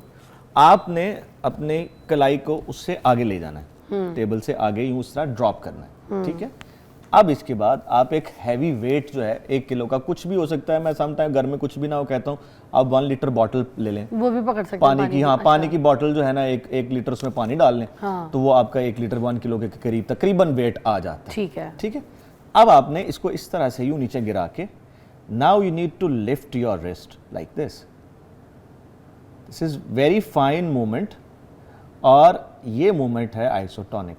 मतलब अब ये जो रिस्ट के असल मसल्स हैं उनको चलाने के लिए है, एक्टिवेट करने के लिए है, कुछ ओपनिंग अप करने के लिए होती है, जिससे पहले हमने स्ट्रेचिंग की, ठीक है। Now this one is for the activation of flexor compartment of the wrist, ठीक है जी। बहुत ज़बरदस्त एक्सरसाइज है, जैसे ही आप घर में करेंगे you will see the results के इस एक्सरसाइज से कितनी आसानी से पेन्स जो हैं वो रिड्यूस हो जाती हैं, ठीक है जी।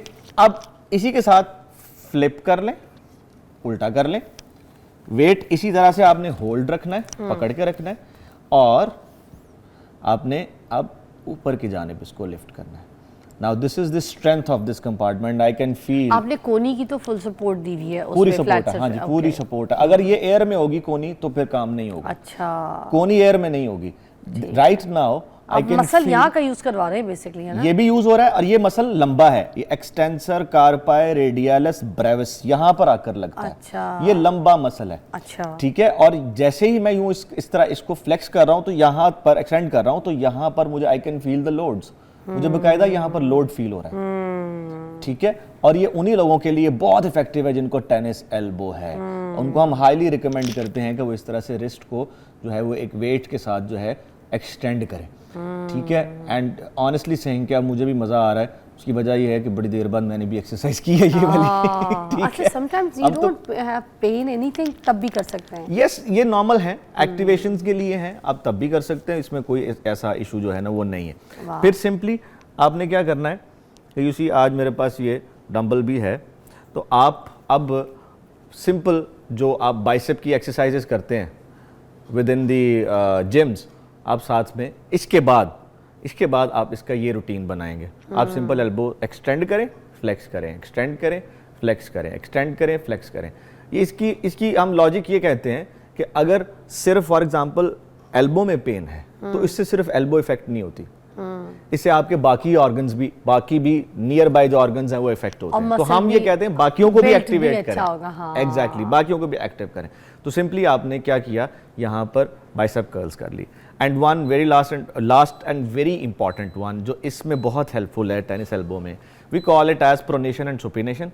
लेकिन इसके लिए हमें कोई वेट चाहिए होता है। घरों में हैमर होता है, हथौड़ी, हम उस हथौड़ी को भी इस्तेमाल कर सकते हैं। हथौड़ी को पकड़ें उसके हैंडल से यूं, ठीक है, लेकिन पकड़ना किनारे से है। किनारे से पकड़ के आपने अपनी जो एल्बो है उसको इस तरह से बेंड रखना है। अब यहाँ पे देखें मैंने सीधा नहीं किया हुआ, एल्बो ये मेरा बेंड है, ठीक है, मेरा कंधा सीधा है लेकिन एल्बो बेंड है। अब गौर कीजिएगा क्या करना है, आपने इसका ये जो वेट है यहाँ पर, इस वेट को हमने इस्तेमाल करना है और यूं ड्रॉप करना है like this and then back to the neutral. अच्छा, फिर दूसरी तरफ like this and then back to the neutral. आपके पास वेट कम है, इसमें वेट नहीं है। बेसिकली आप इसको एक्टिवेट कर रहे हैं, एक्सटेंसर टेंडन को एक्टिवेट कर रहा हूँ, ठीक है, इसकी एक्टिवेशन की एक्सरसाइज है, सही है। अब जब जैसे ही ये वेट यहाँ पर नीचे की तरफ जाएगा तो पूरा लोड देगा मुझे यहाँ, और दे रहा है, ठीक है। Then back to the neutral, इसको हम प्रोनेशन एंड सुपिनेशन कहते हैं। With the weights, dumbbell weights के साथ आप प्रोनेट कर रहे हैं, सुपिनेट कर रहे हैं, और इससे बड़ी आसानी से आप इन पेन्स में से निकल सकते हैं। And once you do that, आपको मैंने ये जो 3 बताई है ना आज, आप यकीन कीजिए, ये तो मैं आपको गारंटी से कह सकता हूँ, you can get the relief immediately. आपको रिलीफ इमीडिएटली मिलेगा। आइसिंग करें, उसके बाद ये 5 एक्सरसाइजेस करें and you will be like having painkillers. And what about that blue one? What is this? Yeah, that is TheraBand. TheraBand को भी हम यूज कर सकते हैं, और इसके भी बड़ा फायदा है इन टर्म्स के मैं अगर इसको अपनी रिस्ट के गिर्द यूं इस तरह से फिक्स कर लूं, ठीक है। फिक्स करने के बाद अब मैं इसी को अपने दूसरे हाथ से थोड़ा सा स्ट्रेच दे देता हूं। Now I will resist the stretch. मैं अपनी इस कलाई से इस स्ट्रेच को रेजिस्ट कर रहा हूं, पकड़ा हुआ है मैंने, खींचा हुआ है इधर से, ही देखिए, I am just like resisting this stretch, ठीक है। अब मैं उसी तरह से जिस तरह अभी मैं प्रोनेट और सुपिनेट कर रहा था, I will supinate my arm. Supinate यानी हाथ सीधा करूंगा, हाथ उल्टा करूंगा, हाथ सीधा करूंगा, मगर स्ट्रेच के साथ, लेकिन स्ट्रेच के साथ हाथ। अभी मैंने एक चीज़ गलत किया, वो भी बताता हूँ। गलत क्या किया मैंने ये किया है, दैट इज़ रॉन्ग। इससे मेरा शोल्डर ऐड हो जाएगा, शोल्डर की एक्सटर्नल रोटेशन ऐड हो जाएगी। अच्छा, ये नहीं करना। Elbow should be to the body, elbow बॉडी के साथ रहेगी, and just do this, enjoy this pronation and supination. हाथ उल्टा करें, हाथ सीधा करें, हाथ उल्टा करें, हाथ सीधा करें, हाथ उल्टा करें, हाथ सीधा करें, हाथ उल्टा करें, हाथ सीधा करें। ये थोड़ी हार्ड एक्सरसाइज है, मगर ये कि इसके भी 3 सेट्स, 2-3 सेट्स इसके भी किए जा सकते हैं, और इससे भी आसानी से हो जाता है। एक्चुअली पेशेंट को एक बार एजुकेट करना होता है, ठीक, एक बार अगर वो सही तरह से कर लेता है तो फिर उसको बाद में मतलब प्रॉब्लम नहीं आता। तो ये जो कलाई के सीवियर इश्यूज हैं, ये जो सर्जिकल प्रोसेस की तरफ चले जाते हैं, उन सब चीज़ों से बच सकते हैं ये। हाँ, अगर आप अर्ली स्टेजेस पे पकड़ लें इसको, और फिर अब आप ये कहें कि नहीं डॉक्टर्स जो है ना वो जालिम नहीं है, अगर आप ये सोचते हैं तो फिर आप अपने आप पे भी रहम करें। और कुछ लोग बच्चों की कलाई भी बहुत मनोड़ देते हैं ना, डराने के लिए जानबूझ के। तो जब ये पकड़ के ये मनोड़ते हैं ना, ये जगह पूरी ट्विस्ट करते हैं, और बच्चों को सिर्फ डराने के लिए जो आपको लगता है वो डराना नहीं होता है, वो आप पूरे बच्चों के, प्लीज आप डॉक्टर साहब आप बता दें कितना गलत चीज़ है। कहते हैं मारा कोई नहीं है, सिर्फ डराया है मैंने कि ना जी, आप मोड़ा कैसे हाथ? आप किसी भी जॉइंट को अप्रोक्सीमेट करके यानी उसकी लिमिट तक ले जाके अगर उस पर स्ट्रेच देंगे और तो ये आप पोजीशन बच्चों की देखिए, यस, आप सारा कुछ ही तोड़ रहे हैं इसका मतलब। और अगर कोई लिगामेंट यानी कोई हड्डी से हड्डी जोड़ने वाला कोई लिगामेंट अगर वहां टूट गया तो सीधी सर्जरी है। और फिर अल्लाह ना करे इनसफिशिएंसीज आती हैं, एक्टिव एंड पैसिव बोथ। यानी अगर हम सर्जरी कर भी लेना तो उसके बाद भी पता लगता है कि वो पूरा नहीं मूव कर रहा, मेरी कलाई यहाँ तक जा रही है ना, तो पता लगता है वो इतना ही मूव कर रहा है, इससे ऊपर नहीं जा रहा। तो इनसफिशिएंसीज इसके बाद बहुत ज्यादा देखी गई हैं बच्चों में। अगर वो कलाई जो है, सॉरी जो एल्बो है, यहाँ पर कोई आ गया है डिसलोकेशंस, या यहाँ पर कोई स्ट्रेस आ गया, तो पता लगता है कि एल्बो भी पूरी फिर वो बस यहाँ तक ही न्यूट्रल पे फंसी हुई है, एल्बो भी पूरी रोटेट नहीं कर रही, ना वो हाथ सीधा हो रहा ना हाथ उल्टा हो रहा है। बहुत से ऐसे केसेस बचना सुनने को आते हैं, बच्चों को ऐसे टॉर्चर करते हैं, ख्याल कीजिएगा, देखिए कितना खतरनाक होता है। Thank you so much doctor Shams, अभी बहुत अच्छी एक्सरसाइजेस चीज़ें बताइए। आप कर सकते हैं अगर आपको कोई इशू नहीं है, अगर है तो ख़ास तौर पर कीजिए। एक ब्रेक के बाद मिलते हैं।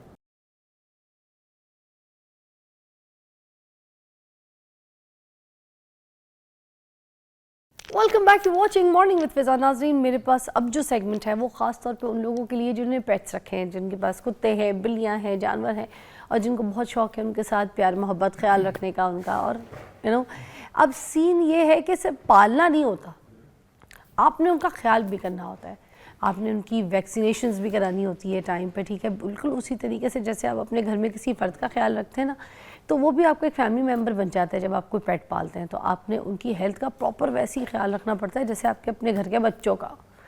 तो आज हम बात करेंगे जो है वो ब्लड पैरासाइट इन्फेक्शन, उसके ऊपर आज हम बात करेंगे। और उसके अलावा एक और हम ये जो आजकल गर्मियों की वजह से जो जानवरों में कोई इन्फेक्शंस पैदा हो जाते हैं काफ़ी किस्म के, जैसे K9 पार्वो वायरस, इसके बारे में भी आपने सुना होगा। ये क्या चीज़ें हैं बेसिकली सब पूछेंगे। हमारे पास मौजूद हैं डॉक्टर सलीम कैसर साहब। अस्सलाम वालेकुम। वालेकुम सलाम, thank you very much madam. अच्छा सलीम कैसर साहब, ये जो गर्मियाँ आती हैं ये इस किस्म के वायरस सुनने को मिलते हैं, ठीक है ना। और ये वायरस क्या जानलेवा भी होते हैं? अगर किसी मतलब कुत्ते या बिल्ली में ये हो जाए, और ये वायरस पैदा क्यों होता है ख़ासतौर पे गर्मियों में, क्यों? हाँ मैडम, ऐसे है कि जैसे ही मौसम में ट्रांजिशनल चेंज आती है ना, फ्रॉम विंटर टू समर और समर टू विंटर, तो उसमें एनिमल्स की जो इम्यूनिटी है वो कॉम्प्रोमाइज़ होती है, इम्यून लेवल थोड़ा सा कम हो जाता है due to the change of weather. ये भी डिहाइड्रेटेड होते या हैं ना? डिहाइड्रेशन इसमें भी होती है। इसमें ख़ास तौर पे पपीज़ में 2 से 4 महीने की उम्र में जितनी भी ब्रीड्स के पपीज़ हैं उनमें ये वायरस बहुत कॉमन है, क्योंकि इम्यूनिटी कम होती है। कुछ लोग ये करते हैं कि प्रॉपर मदर फीडिंग नहीं करवाते, जल्दी से वीनिंग कर लेते हैं, पप्स को जल्दी अलग कर लेते हैं माँ से। और ख़ास तौर पे जब वैक्सीनेट नहीं करवाते आप proper at the age of 6 month, तो ये बहुत ज़्यादा K9 पार्वो बहुत ज़्यादा उनके ऊपर अटैक करती है। इसमें क्या होता है कि पपी एक दिन पहले दिन जब उसके सिम्टम्स आते हैं तो वो बिल्कुल डल होकर बैठ जाता है और तकरीबन ना होने के बराबर खाना खाता है, बिल्कुल एनोरेक्सिया और लॉस ऑफ एपिटाइट उसमें हो जाएगा।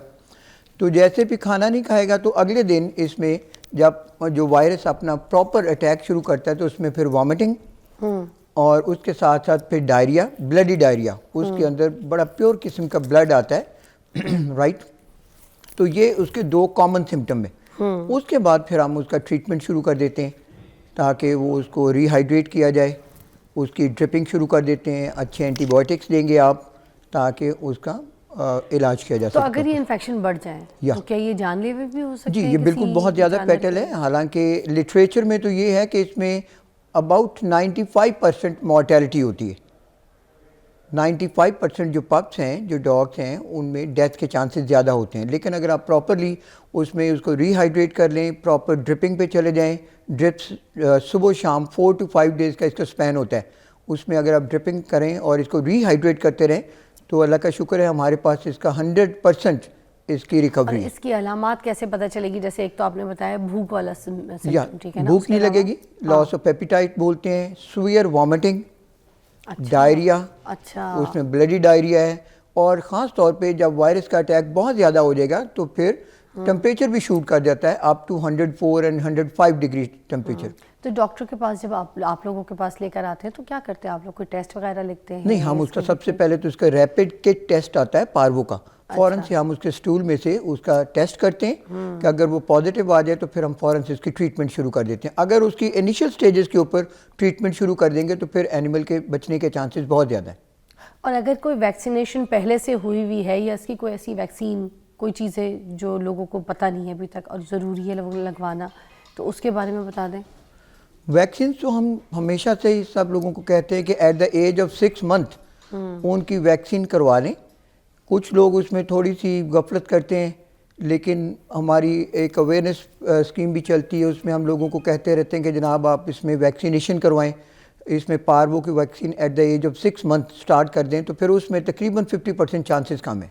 मगर चांसेस इतने कंफर्म नहीं है कि कभी भी नहीं होंगे अगर ये वैक्सीन करवा ली जाए। ना, इवन देन जितनी भी कंपनीज है वो 100% आपको श्योरिटी नहीं देती कि इसमें उसकी बचत हो जाएगी या फिर नहीं होगा। अच्छा, और ये महंगी है वैक्सीन? नहीं, महंगी नहीं है, अबाउट 2000 पर पप, कोई ऐसा इशू नहीं है। लेकिन एवरी मंथ करवाना है 6 महीने? नो, फिर 6 वीक के ऊपर आपने शुरू करना है, 21 डेज के बाद उसको रिपीट करेंगे तो फिर इसमें कम से कम पार्वो की जो कवरेज है वो कंप्लीट हो तो जाती है। इसमें भी कोई चीज़ें होती है कि इम्पोर्टेड वाली वैक्सीन लगवानी है? नहीं, वैक्सीन तो हमारे मुल्क में आती ही इम्पोर्टेड है, अच्छा। लोकल तो अवेलेबल ही नहीं अभी तक, ठीक है, आती इम्पोर्टेड है। आती ही इम्पोर्टेड है। ठीक है। और फिर अभी इसमें कोई ऐसी चीज़ है कि ये इन्फेक्शन हो गया है तो ये जो जानवर है इनमें आपने उसको डाइट में ये चीज़ नहीं देनी, ये देनी ज़रूरी हाँ जी, है? वो भी उसमें बता जो प्रिवेंशन है उसमें ये है कि पानी तो बिल्कुल नहीं देना आपने, हाँ। एक कतरा भी हम मना कर देते हैं कि उसमें पानी नहीं देंगे। और खाना वैसे ही एनिमल नहीं खाता, खाना वैसे ही नहीं उसमें से खाना होता, तो सिर्फ हम उसको रिहाइड्रेट ही करते हैं ड्रिप के साथ ही, सुबह शाम सिर्फ ड्रिप लगाते हैं। अच्छा, ठीक है ना, खाना तो नहीं ड्रिप उसमें के जरिए ये सारी चीज़ें? या ड्रिप में ठीक उसके है। और जब ये न्यूट्रिशनल वॉमिट डेफिशिएंसीज बहुत ज़्यादा करते हैं जी, वॉमिटिंग के लिए भी तो हम उस उसका टाइम पे भी ये ड्रिप से काम हो जाता है? या ठीक हो जाता है? बिल्कुल उसमें ड्रिप ठीक में है। बहुत ये इंसानों को लगती है कोई छूत भी होती है क्या, या फिर it's नहीं, all ये okay? ड्रिप्स वही है, नहीं नहीं नहीं, नहीं जी। ड्रिप्स नहीं, ये जो इन्फेक्शन है ये इंसानों को भी लग जाता है? हाँ ये जी, नहीं canine बिल्कुल नहीं वाला? होता, अगर खुदा ना खास्ता ऐसा होता तो ये बहुत ज़्यादा फेटल हो जाता। ये वायरस सिर्फ और सिर्फ पपीज़ में और डॉग्स में ही उनकी इन्फेक्शन कॉज करता है, इंसानों में इसमें कोई ऐसा इशू नहीं है, बिल्कुल 100% सेफ है। क्योंकि देखिए अब तो गर्मियाँ शुरू हो जाएंगी और गर्मियों में फिर ये बहुत सारे इस तरह के इन्फेक्शंस और इश्यूज जो हैं देखने को मिलते हैं, तो मुझे और भी कोई ऐसी बातें बताते हैं जैसे केनाइन पार्वो हो गया, उसके अलावा और कोई ऐसे इन्फेक्शंस या कोई ऐसी गलती या ब्लड पैरासाइट, इसके बारे में भी डिटेल में कुछ बता दें। जी, एक इनकी सेकंड डिजीज़ है आजकल डॉग्स में और कैट्स में बहुत ज़्यादा है, that is called as blood parasite. Blood parasite की जो रीजंस हैं, जो कॉजेटिव एजेंट्स हैं, वो हैं फ्लीज और टिक्स। अच्छा। ये जिनको हम पंजाबी में चिचड़ वगैरह कहते हैं। और बिल्लियों में आजकल बहुत ही ज़्यादा बहुत हैवी इन्फेस्टेशन हुई है इसमें फ्लीज की, जुएँ जिनको बोलते हैं, छोटी छोटी जुएँ होती हैं। ओके ओके, इसके जिसको हम किल्ली भी कहते हैं या। उर्दू में, किल्ली नो, किल्ली, I fleas think fleas so. या फिर या जुएँ इनको बोलते हैं ज़्यादा। चिच्चड़। चिच्चड़ चिच्चड़ हाँ। तो डॉग्स में होते हैं, हाँ। बिल्लियों में ख़ास तौर पे टिक्स नहीं होंगे, इनमें फ्लीज होती है, छोटी छोटी ब्लैक कलर की जुएँ होती हैं जो बालों के साथ साथ स्किन के साथ मूव करती हैं। अच्छा, एक ब्रेक लेते हैं, ब्रेक के बाद इसको डिटेल में बात करेंगे। ये इश्यूज बड़े देखने को मिलते हैं, सुनने को मिलते हैं, इस पे बात करेंगे आज।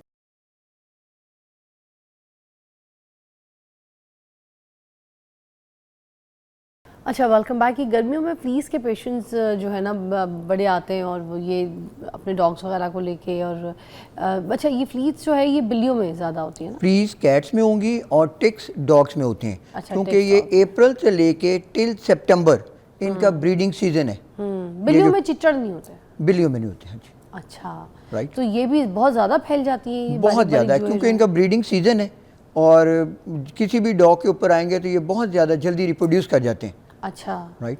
तो ये क्या करते हैं इनके ये ऊपर? इनका खून चूसते हैं, अच्छा, ब्लड सक करते हैं और अपना जो वायरस है वो फिर ब्लड के अंदर इंसर्ट कर देते हैं। तो ये इनके आ कैसे जाती है इनके अंदर? किस ये तरह से? सीजन है, इट्स सीजनल। ये इस सीजन के अंदर इनकी रिप्रोडक्शन बहुत ज़्यादा होती है गर्मी की वजह से? गर्मी की वजह से। ये अपने क्रैक्स एंड क्रेविसेस के अंदर से बाहर निकलते हैं और फिर ये सर्दियों में इतने नहीं होते कि हाइबरनेट कर जाते हैं, और गर्मियों में इनका जैसे हमारे मच्छर है इंसानों में, इस तरह से इनमें भी फ्लीज और टिक्स का बहुत तो ज़्यादा। ये लगते कहाँ से? किसी मिट्टी से या किसी जी। दरख्तों से कहीं से पाए जाते हैं जो उनको लग जाते हैं? और फिर दरख्तों वहाँ से तो नहीं, मिट्टी से कह सकते हैं, या किसी एक एनिमल को है तो वो फ़ौरन से दूसरे को भी हो जाते हैं। अच्छा, ठीक है ना, वो जब भी इनका कोई क्लोज कांटेक्ट आता है तो एक बिल्ली से या फिर एक डॉग से दूसरे के ऊपर वो ट्रैवल कर और जाते हैं। ये क्या बीमारियां पैदा करते हैं? इन्होंने क्या बीमारी पैदा इनमें करी सबसे है? पहले ये होता है एनीमिया हो जाता है।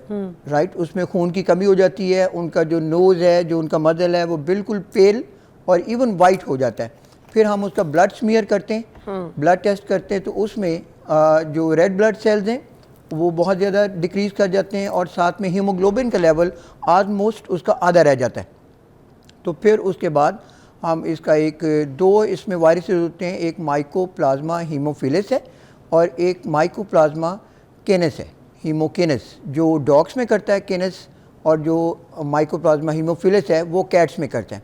इसमें भी यही होगा कि एनिमल का वेट रिड्यूस होगा, उसमें खाना कम खाएंगे, और उसके अलावा खून की कमी, एनीमिया, ये बहुत इसमें एक कॉमन प्रॉब्लम है। अच्छा, और इनको फिर शावर दिलवाना, इनको साफ रखना, इसमें हाइजीन, इनकी चीज़ों का ख्याल रखना जी, इनके लिए वो एक किस तरीके से इनका खास टेक केयर जी, किया जा इनके लिए बहुत सारे आ गए हैं, ये जो स्प्रेज आ गए हैं, स्पॉट ऑन स्प्रेज आ गए इंपोर्टेड, जैसे कोई डॉग्स में तो नेक्स्ट गार्ड या ब्रेवेक्टो की टैबलेट वगैरह हम दे सकते हैं, और बिल्लियों में स्पॉट ऑन आ गए हैं, फ्रंट लाइन स्प्रे आप कर सकते हैं, जिससे फिर ये उनको काफ़ी स्ट्रॉन्ग किस्म की प्रोटेक्शन देता है। अब सर पे जैसे किसी इंसान की जो है पड़ जाए तो जो वाली कंघी होती है, कोई ऐसे स्प्रेज आते हैं, कोई केमिकल, कोई शैम्पूस, इनके लिए क्या होता है? इनके अंदर शैम्पूस भी आते हैं, या पकड़ के निकालना है? नहीं, पकड़ तो सकते नहीं आप, क्योंकि वो एकदम से नीचे ट्रेवल कर जाती है। जैसे जुए होती हैं उसी साइज की होती हैं? नहीं है, लेकिन ये बहुत फास्ट होती हैं, ये आप देख सकते हैं, इनको पकड़ नहीं सकते। किस कलर की होती हैं? ये ब्राउन होंगी या फिर ब्लैक होंगी। अच्छा, राइट। पूरे जिस्म में इनके? पूरे जिस्म में, ख़ास तौर पे नेक के अराउंड और अंडर आर्म्स, ये जो आर्म पिट्स हैं, इनके अंदर बहुत ज़्यादा ये इनकी हैवी इन्फेस्टेशन होती है। और आप देखें उसमें फिर एनिमल क्या करता है, परमानेंट कॉन्स्टेंटली स्क्रैच करता रहता है अपने कानों को और या फिर अपनी गर्दन को, तो वो इसका एक अच्छा इंडिकेटर है कि जी इसमें ब्लड पैरासाइट का टेस्ट करवाया जाए। हाँ, अच्छा, वो ये अब ये वाली चीज़ें इंसानों को तो नहीं लगती? नहीं, बिल्कुल भी नहीं, ये टोटल उनसे डिफरेंट है। इनका जो इनकी स्पीशीज़ हैं वो ह्यूमन से टोटल डिफरेंट। उनको शावर नहलाते हुए, हाँ, इनको मेडिकेटेड बाथ देते हैं हम, उसके बाद फिर फ्रंट लाइन स्प्रे कर देते हैं। अगर ब्लड पैरासाइट पॉजिटिव आ जाए तो उसके लिए फिर 3 इंजेक्शंस लगते हैं, एक डे 1 पे और एक डे 3 पे और एक 14 डेज़ पे, तो फिर इंशाल्लाह इसकी मुकम्मल रिकवरी हो जाती है। और कोई ऐसी बात जो आपको लगता है कि ज़रूरी है बताने में, जैसे क्योंकि गर्मियाँ आ गई हैं अब, ठीक है, अब इस गर्मियों में जो कुत्तों का और बिल्लियों का जो ख्याल है, ख़ास इसकी थोड़ी मेंटेनेंस वाली थोड़ी बात लोगों को समझा दें। कोई कूलर वगैरह लगवा लें, कोई पंखे ऐसे लगवा लें, और जानवरों की कौन कौन सी ऐसी जो नस्लें हैं जो गर्मियों में रह लेती हैं, जो सही हैं, अगर कोई ले रहा है, किसी को शौक़ है, तो उनको भी पता चल जाएगा साथ साथ इसकी। अरे मैडम, यही हम कहते हैं कि जब मौसम चेंज हो रहा है एकदम से, ये ड्रास्टिक चेंज जब आती है ना, तो लोग उसको एकदम से कंसिडर नहीं करते कि कोई बात नहीं, अभी तो ठीक था मौसम, कोई इशू नहीं है। जैसे ही एक ड्रास्टिक चेंज आएगी, उसमें फ़ौरन से आपको उनका टेम्परेचर मेंटेन करें, वैक्सीनेशन कराएं, उनको एंटी फ्ली और एंटी पैरासाइट स्प्रेज के साथ उनको स्प्रे करें, उनके इंजेक्शंस प्रॉपर लगवाएं, राइट, और उनकी क्लीनिंग और हाइजीनिक जितने भी मेजर्स हैं उनको अडॉप्ट करें। तो जो कुत्ते या बिल्लियाँ जो ख़रीदने का टाइम होता है, जब अपनी फैमिली मेम्बर बनाते हैं, आप उसको लेकर आते हैं, अपने घर में एक हिस्सा देते हैं, तो मुझे ये बताइएगा कि ये कौन सा बेस्ट टाइम होता है, सर्दियों में या फिर गर्मियों में, किसी भी टाइम पर उनको? कैट्स में तो मैडम हम ज़्यादा प्रेफर करते हैं कि सर्दियों में, और डॉग्स वगैरह में जनवरी और फरवरी का मौसम बहुत अच्छा है, उनमें इनकी ब्रीडिंग भी बहुत अच्छी होती है, और फिर वो इनको आपको अडॉप्ट करने का या फिर इनकी हाउसिंग के लिए सबसे बेहतरीन टाइम है।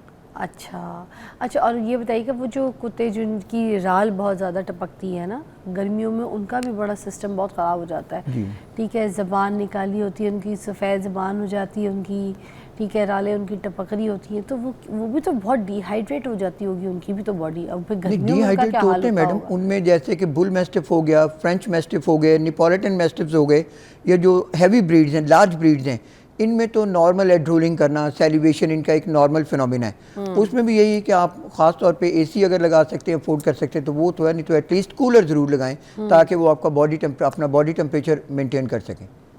अच्छा, कुत्ते और बिल्लियों को लोग परफ्यूम्स भी बहुत लगाते हैं बड़े शौक से, कुछ मैं देखी है वीडियोस, लोग ब्रांडेड परफ्यूम्स उनको लगा रहे होते हैं, तो उनको कोई एलर्जी तो नहीं हो जाती, उनकी स्किन में कोई ऐसे परेशानियां तो नहीं होती? क्योंकि देखें, कुत्तों के लिए परफ्यूम तो नहीं बना, बिल्लियों के लिए तो नहीं बना, मगर लोग बड़े प्यार मोहब्बत से जब उनको अंदर रखते हैं, अपने साथ रखते हैं हर वक्त, अपने आपको पता है ना, तो फिर वो उस हिसाब से उनको भी परफ्यूम वगैरह लगा दी जाए तो वो कुत्तों के लिए नुकसानदेह तो नहीं है? नहीं मैडम, ऐसा नहीं है।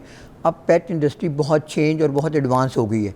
डॉग्स और कैट्स के लिए भी स्पेसिफिक परफ्यूम्स आ गए हैं, डिओडराइजर्स, डिओड्रेंट्स और परफ्यूम्स इनके आ गए, मतलब जो कि अपने ब्रांड के लगा दे जो हम ये अपनी नहीं, हमारे उनमें फ़र्क है। इनके एक स्पेशल हैं जो स्पेसिफाइड हैं, वो आ रहे हैं बहुत ज़्यादा मार्केट में, वो आप करें तो वो सेफ़ हैं, उनमें कोई एलर्जिक रिएक्शन नहीं होता। जैसे इनके शैम्पूज वगैरह अलग होते हैं, मेडिकेटेड शैम्पूज आ गए हैं, परफ्यूम्ड हैं, जिसमें एलोवेरा है, नीम ट्री है, राइट, ये सारे इस तरह के आ रहे हैं। इवन देन इसके बाद अगर आप डेली 1-2 पफ उसमें परफ्यूम्स के भी करना चाहें तो उससे एक बड़ी अच्छी फ्रेगरेंस उनमें आती है। कमरे में रहें, जैसे शिट्ज़ू हैं या जो कैट्स हैं, इनमें आप उनमें कर सकते हैं ताकि आपके साथ वो फ्रेगरेंट माहौल में ही रहें। वाह, थैंक यू सो मच, बहुत बहुत शुक्रिया आपका।